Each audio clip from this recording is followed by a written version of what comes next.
Hi everyone, Tracy with CocoCon Essential Oils here to talk to you today about essential oil diffusers. I'm going to give you some things to look for when you're purchasing a diffuser and then give you some tips and tricks on how to use them. I get so many questions on diffusers. I thought I'd take this opportunity to share my experiences and tips with you. So first off, all the diffusers that we have here, we have 4 out here. These are the ones that we carry on our website at cococon.com. When you're shopping for a diffuser, there's 3 kind of bullet points that you're looking for, and they're always on the side of the box or the back of the box, so you kind of have to look around for them sometimes. But one is the room size. These larger ones here do 1,000 square feet. The smaller one here does 400 square feet. That's kind of your 2 options on the market for room sizes is 1,000 or 400. There are smaller ones that do 100 or 200 square feet, but they're usually fan diffusers, which is something different that I'm not going to really talk about right now. I'm just going to talk about the misting diffusers. So you got your room size. Next is your run time. This one here runs for 14 hours. This runs for 16 hours. This one runs for 7 hours, and this one runs for 7 hours. So there's a variety in how long your diffuser will run.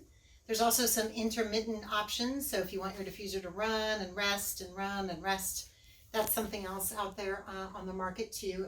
These 2 here have intermittent options. And then the third thing is your color feature. So some of them have multi-changing colored lights. This one and this one do that, where it fades in and out of blues and pinks and greens.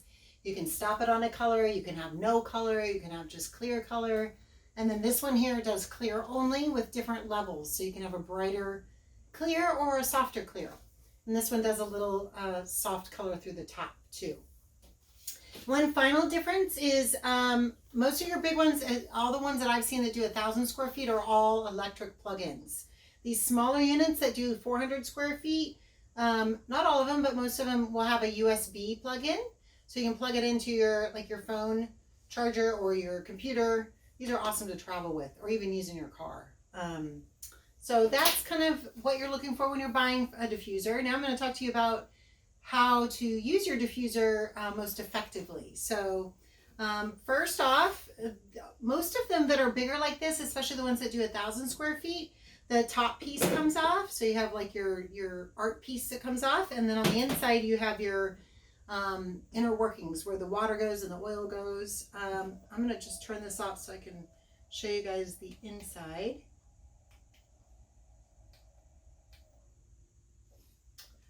Okay, so the top piece comes off again, and then you have, I don't know if you guys can see here, but this is what's called your fill line. It's an indent, kind of an indentation there, and you don't want to fill it over that. I actually tell people on your first run or your first couple runs, fill it a little short of that line. It seems to kickstart the unit so you can get a really nice mist flowing out of it. You also use warm water on your first run. That also seems to kind of give it a kickstart so you can get a really nice full mist coming out of the diffuser. And then the other thing I want to say is 5 to 6 drops is plenty of essential oil. You don't need to do 10 drops or 12 drops. Just stick with the 5 to 6. It's especially if you have pets in the home, you get up into those higher drops and it's way too strong for them and can be too strong for you too. So you can either do something like lavender, frankincense, and mandarin. Let's say you wanted to make your own diffuser blend. You would do like 2 drops lavender, 2 drops frankincense, and 1 drop mandarin. Or you can do like a blend and just do 5 or 6 drops total. But if you're making your own or doing a blend, just total 5 to 6 drops of all the oil that you put in here. And another thing I wanted to tell you or talk to you about is cleaning. So over time, our diffusers can stop working, and 9 times out of 10, it's because they have been clogged with the oils.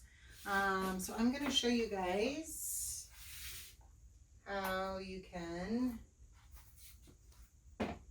clean them. So get isopropyl alcohol, the higher the better, 91%, 99%, or if you can't access any alcohol, you can do like a high grain alcohol, like Everclear or something like that. Anyways, you don't need to fill it all the way. You can just fill it up halfway. Leave your rubbing alcohol in there for a couple hours. And then you take a Q-tip and rub down in, can you guys see that little disc down in there? That's where the oils get clogged, is down in that disc. So you want to take your Q-tip and rub around there, and the alcohol would have loosened any oils, and then the Q-tip just takes them off. 9 times out of 10, that totally will fix it. Do not diffuse the alcohol to turn your unit on. Just pour it out when you're done, and then take a damp cloth and wipe it out. And that usually gets you up and going again. So the other thing I want to tell you is if you're moving your unit, make sure it's stopped running or you've turned it off before you unplug it. I've seen units get damaged that way, just pulling, unplugging them without actually turning the unit off. So those are my tips and tricks for you guys on essential oils, what to look for when you're buying them, and also some troubleshooting techniques to help you use your diffuser most effectively. So thanks for watching, and I will see you guys next time.